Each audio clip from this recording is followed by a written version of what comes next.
Hello and welcome to my top 10 most anticipated games of 2011. But first let me explain some things. Last year, I did a top 10 most anticipated games of 2010 pre-E3. Unfortunately, I never got around to the post-E3. I just didn't have time. I will not be doing that again. I might make a video about games I'm excited about for E3, but I have no plans of making a post-E3 top 10 list. Also, I haven't done my top 10 favorite games of 2010 because one of the games on this list is actually coming out in a few days, and I just really wanted to get to this one first. Hopefully I can get to my top 10 favorites soon. Anyway, let's begin. Number 10, The Grinder. Believe it or not, I only recently got to playing the Left 4 Dead games this year. Thank you very much, Steam sales. And I really enjoyed them. Me and my friend played through both of them, and I'm not a big fan of FPS. I've actually been excited for The Grinder even before I played Left 4 Dead. Now, I know High Voltage isn't Valve, and there are probably a few people out there insulted that they're trying to make a game similar to Left 4 Dead, but you have to admit, it had to happen at some point. You come up with a unique game idea like this, and there's bound to be a few copycats out there, but who says the copycats can't be good? In The Grinder, you're gonna get to fight werewolves and vampires and all kinds of things you couldn't fight in Left 4 Dead. I know people are gonna say it's ripping off Left 4 Dead, but I love Valkyrie Chronicles, and if someone ripped off Valkyrie Chronicles to make a game like Valkyrie Chronicles, I would buy it, because I love Valkyrie Chronicles! I want to see more games like this. Anyway, we haven't seen much of The Grinder, but supposedly it's coming out in 2011. Hopefully after High Voltage finishes Conduit 2, we'll get to see more gameplay footage. And by the way, I'm not talking about that top-view action game Grinder on the PS3 and 360. I'm talking about the FPS Wii shooter, just to be clear. So yeah, I'm hoping the Grinder is gonna be awesome. Oh, and also they might be including sword combat using the Motion Plus like in Red Steel 2. Yeah, that would be awesome. Number 9, Monster Tale. I'm actually kind of ashamed that I forgot about this game. It was announced months ago, and I completely lost track of it. Well, it's not entirely my fault, considering that they hadn't shown any new screenshots or gameplay video at all for months on end. And then I was walking through the store one day and I saw an article about it in Nintendo Power, and I was like, oh, yeah, that game looks awesome.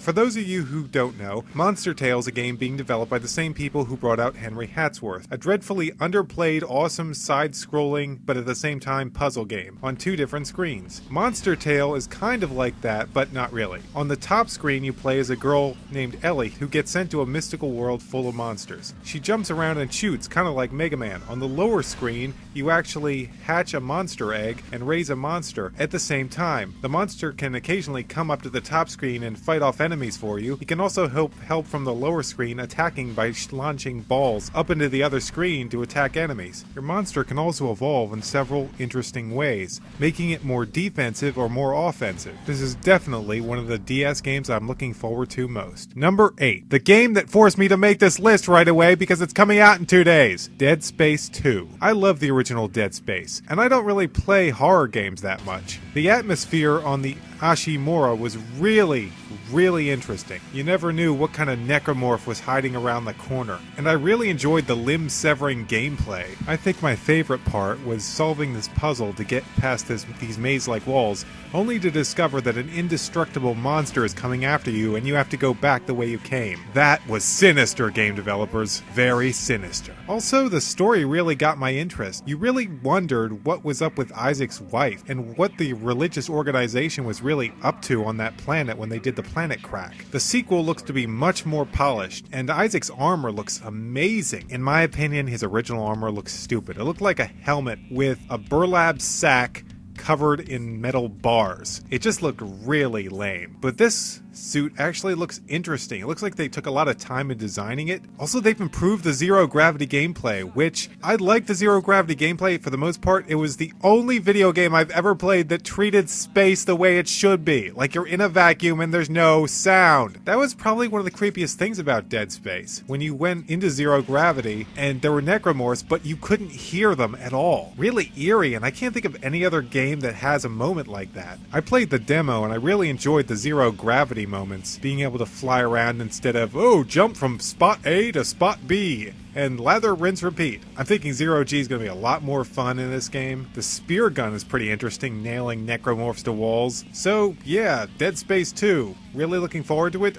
I wish I could buy it the day it came out, but I'm saving up my money for something else. Number 7, God Eater Burst. Yes, I know they've changed the name to God's Eater Burst, but I refuse to call it that because it sounds stupid. It will always be God Eater Burst. Anyway, I only recently got into Monster Hunter with Tri, and I hear this game is very similar to Monster Hunter, so I really want to try it out. I hear there's more of a story to this game than Monster Hunter, because in Monster Hunter it's pretty much, oh, you landed in our village after nearly getting killed by a monster. Want to become a Monster Hunter? Good, here's the sword, go hit stuff. I'm not sure what the story is, but I'm looking forward to it. Like I said before, it's another game ripping off a game that I like, and, you know, knock yourself out with that, Namco, because it looks like it's going to be really fun. You got guns, you got big swords. I'm not expecting it to be exactly Monster Hunter, but I'm hoping it's going to be a lot of fun. So yeah, God Eater Burst. That's one game the PSP has that's not Monster Hunter, but it's exactly like it. Number 6. Pokemon Black and White. How could I not put Pokemon Black and White on here? I love Pokemon, sometimes. Usually it's when all the planets are aligned that I play it for 6 months straight. Anyway, Pokemon Black and White looks like it's going to have a lot of improvements. The story actually looks interesting for once, though I could be wrong. It's just the cinematics look,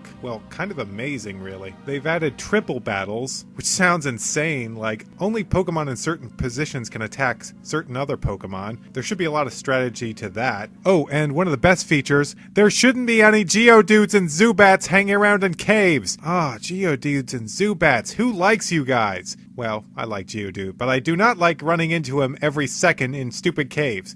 In other words, all the Pokemon you'll run into, at least until you defeat the Elite Four, will be completely new. There won't be any repeats here. One thing I have to say is this generation is weird. Really weird. That's supposed to be an otter? Does that look like an otter to you? No, it does not. This looks like an otter. This is not an otter. This isn't an otter. Moving on. An ice cream cone Pokemon? Who thought that was a good idea? Are you kidding me? I will kill you with my exotic flavors. Die from my vanilla blast! Okay, well, other than the fact that we got a whole bunch of weirdos this generation. Now, don't get me wrong, there have been weirdos in other generations. I just think this is the weirdest bunch. But they fine-tuned the gameplay. For one thing, you could, believe it or not, you can actually trade Pokemon from your PC box now. You don't have to trade Pokemon, go outside the link room, go over to your PC, get more Pokemon in your party, go back, go into the link room, and trade some more. You can trade them directly from your box, which they should have just done from the first place! The graphics have been improved. There's a lot more interesting 3D effects. Oh, and the battle screen. The battle screen looks freaking amazing. You've got dynamically animating sprites, camera that's shifting from side to side. I've been asking for this since the GBA. I mean, it's kind of annoying, actually. You look at games like Golden Sun on the GBA, which had amazing battle screens, and Pokemon was this. Cardboard cutouts sending out effects at each other, not really moving at all, except for starter animations. So yeah, they finally made an interesting battle screen. Took them long enough. So yeah, despite all my gripes, I'm pretty pleased with the improvements they've been making, and Pokemon Black and White I'm sure I will play for months on end. Number 5. Monster Hunter Portable 3rd. Now, I know this is a bit of a stretch since we haven't gotten a release date for this game in the United States yet, but it just has to come over here, because it looks amazing. For one thing, it has every weapon from every Monster Hunter game in existence. Switch Axe, Longsword, Dual Blade, Gun Lance, Bow Gun, Greatsword, Hammer, and many, many more. Also, it includes lots of monsters from Monster Hunter Tri, like Barioth, Uragan, Agnoctor, and a whole bunch of monsters that were never in Tri. Capcom has also confirmed that this is in no way just a continuation of the Monster Hunter Freedom series. It's got an entirely new village and entirely new settings. Actually, some of these levels look like they were ripped straight out of Tri, but oh well, Monster Hunter Tri on the go is not a bad thing. Now I just need to get to playing Monster Hunter Freedom Unite before this comes out. Number 4. Uncharted 3, Drake's Deception. Okay, I have a confession to make. I have never played Uncharted 2, even though it's laying right over there because my friend let me borrow it because I want to beat it before the third one comes out. That's besides the point. I did play Uncharted 1, and I completed it. I mean, 100%. I have, like, the platinum trophy and everything. I really like the character Drake and his friend Sullivan, even if the story kind of ended with the whole zombie thing. Actually, it's not entirely true that I haven't played the second one. I played the demo. I like the fact they finally give you a cursor for blindly firing, thank God, that was so annoying in the original. One of the reasons I'm excited for Uncharted 3 is that they seem to be refining the melee combat. Now, I know I haven't played Uncharted 2, but the melee certainly sucked in Uncharted 1. You pretty much just got through the whole game by shooting people. But heck, if they can really make the melee attacks enjoyable in Uncharted 3, that's gonna be one fun game, because the shooting was already pretty fun. Oh, and that's just the gameplay, which of course is the most important part. But Uncharted is one of the most beautiful games of this generation, I can't lie. The characters' facial animations are super realistic, and all these games have been colorful, if just for the fact that the first Uncharted was green, and the next one was every color in the rainbow, I guess. And then of course there's the breathtaking escape sequences, which Naughty Dog seemed to start out doing way before Uncharted. I'd go play Uncharted 2 Among Thieves right now, but unfortunately I need to finish this video first. Number 3, Valkyrie Chronicles 3. I adored the first Valkyrie Chronicles. It is hands down my favorite game on the PlayStation 3. I also loved Valkyrie Chronicles 2. I wasn't much for the characters in the story, and I still haven't beaten it yet, so I have high hopes for the story. It's starting to turn out pretty well. But the gameplay was really good, and I love the new classes, especially the Fencer. That class was brutal. But I gotta say, Valkyrie Chronicles 3 looks much better than Valkyrie Chronicles 2. The characters actually look like they have an interesting storyline. You're not stuck at school this time. They've actually been thrown into the secret squad to do secret things during the war that Squad 7 was actually in. So yeah, you're actually able to team up with Welkin and Alicia again, most likely. I've seen them in the cinemas. It seems you'll also be able to control a Valkyria in this game, which I've always wanted to be able to do. In the first Valkyria, Alicia just kind of ran around and killed stuff for you.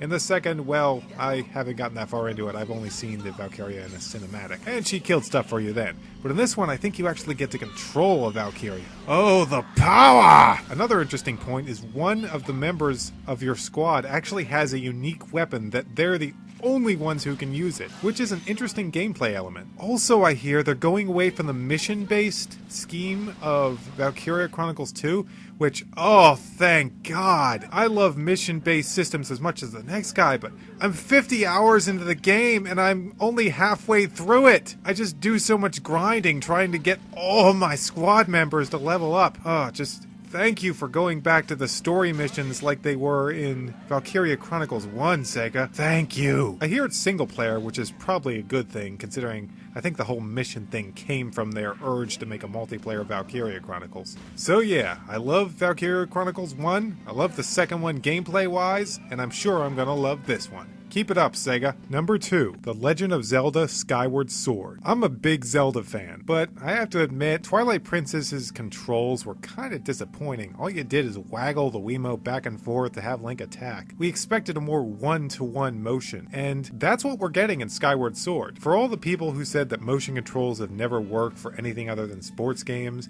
then you really need to take a look at Red Steel 2, because that did motion controls perfectly for the swordplay. And I think Nintendo's doing a great job for Skyward Sword so far.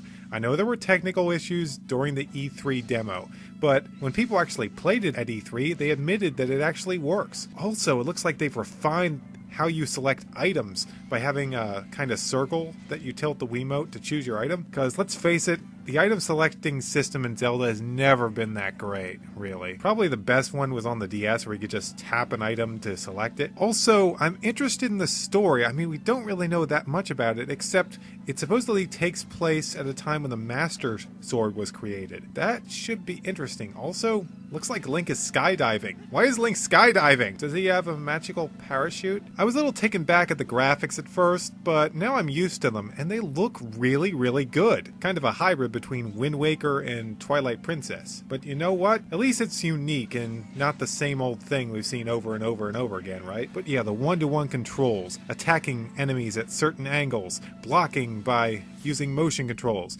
This should be really, really fun. And the number one game I'm looking forward to most in 2011 is the entire 3DS library. Well, okay, not the entire 3DS library, but most of it. There are a lot of games I'm looking forward to on the 3DS. I would put the system itself on this list if it weren't for the fact that that would be cheating, so I'm just gonna bend the rules a little bit. I want Kid Icarus Uprising. I want the new Star Fox 64 update. I want Ocarina of Time update. I want Super Street Fighter 4. I want that new game that Yuji Naka just announced. I want Kingdom Hearts 3D Dream Drop Distance. Wow, that's a really long and weird title. And I want a huge Game Boy Virtual Console library. I haven't seen the glasses-free 3D effect in person, but Nintendo has never let me down with the portable systems. Ever. I've already pre-ordered my 3DS, and I am looking forward to it. See you next time for more Ape Escape.